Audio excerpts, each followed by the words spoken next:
Hey guys, এই প্রবাসে হয়তো আর আমি বেশি দিন নাই।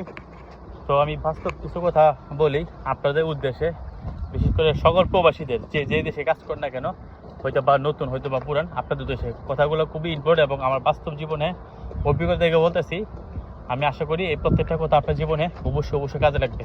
এর বাস্তব কিছু উদাহরণ আমি তুলে ধরবো। তো আমি মূলত একজন মরিশাস প্রবাসী। এখানে প্রায় আমি আজকে প্রায় 6 থেকে সাড়ে 6 বছর যাবৎ কাজ করতেছি। এখন আমি যে কোনো সময় চলে যাব, আর চলে যাওয়ার কথা আমি আমার ফ্যামিলি জানাইছি। তো জানানোর পরে তাদের মুভমেন্ট একদম পুরো ভিন্ন রকম। এখনই কেন, আরও পরে আসো, বা একটা আছে না, আমি কিন্তু আজকে আমি প্রায় যখন আসলে ফ্যামিলি থেকে আমি বিলং হই, আমি স্ট্রাগল করি, তখন থেকে আসলে মনে করবো বসে কাজে লেগে পড়েছিলাম। ফ্যামিলি অবস্থা খারাপ ছিল তো খুবই।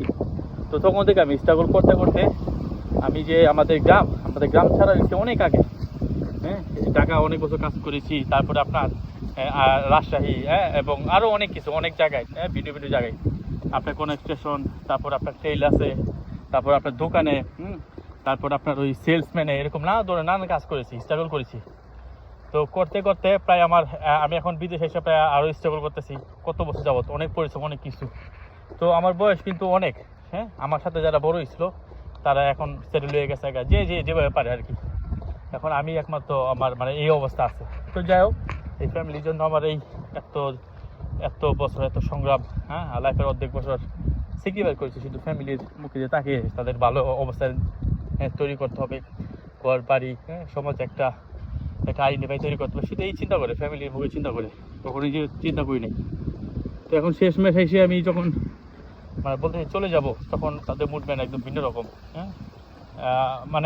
অন্য এরকম একটা সুর। এখন দেখা যায় প্রায় আপনার ফোন দিলে তেমন একটা রেসপন্স করে না। দেখা যায় সারাদিনে একটাও ফোন আসে না। ফোন না দিলে কিছু রিহ্যাব, যেগুলো আমাকে প্রচুর আঘাত এবং প্রচুর আসলে আমাকে টাচ করতেছে, যেগুলো হয়তো আমি এইখানে আমি এত কষ্ট, এত পরিশ্রম করে আমি মনে করি যে বিলং বা আমি থাকতেছি, তো পুরা এত কাজ করি, এত কষ্ট করি, এরপরেও ওই কষ্টের সমান এটা কোনো কিছুই না। ফ্যামিলি কিছু ব্যাপার এত ভয় লাগে, এত কষ্ট লাগতেছে। সেই জন্য আমি আপনাদেরকে শেয়ার করতেছি যে আমার এখন সবচেয়ে যে বড় ভুল, সেটা হলো কি জানেন, আমি কোনো সেভিং করি নেই, বা আমার কোনো এক্সট্রা টাকা আমি আলাদাভাবে জমাই নেই। এটা আমার সবচেয়ে বড় ভুল। তো মূলত আমি কাজের পাশে গেছিলাম, আর কথাগুলো আমার মনের ভিতরে প্রচুর আঘাত লাগতেছিল, আর আমি আপনাদেরকে শেয়ার করতেছি সেই কথাগুলো। এই যে দেখেন, আমি সকাল ভোর 5:30 দিয়ে কাজে গেছি, সাইকেলে যাইতে আমার রাস্তায় মনে করে দেরি করে চলে যায়। এরপরে কাজ, রান্না করবো, আবার কাজে যাব, কি একটা অবস্থা, এত স্ট্রাগল।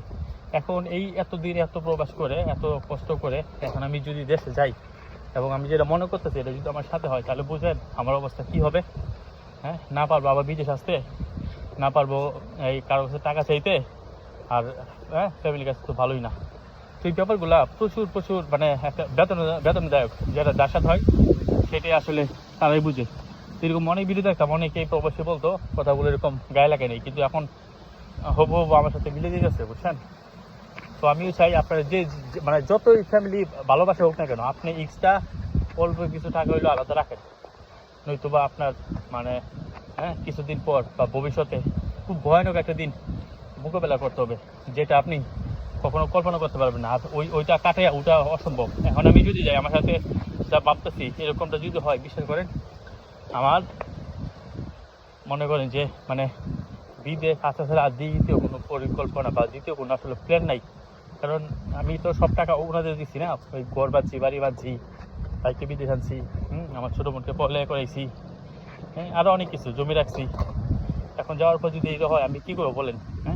না পারবো জমি বেচতে, না পারবো অন্য কিছু করতে, আমার ওই মনে করি যে লোন করে আবার আসতে হবে। তো আমি যদি লোন করেও আসি কোনো রকম,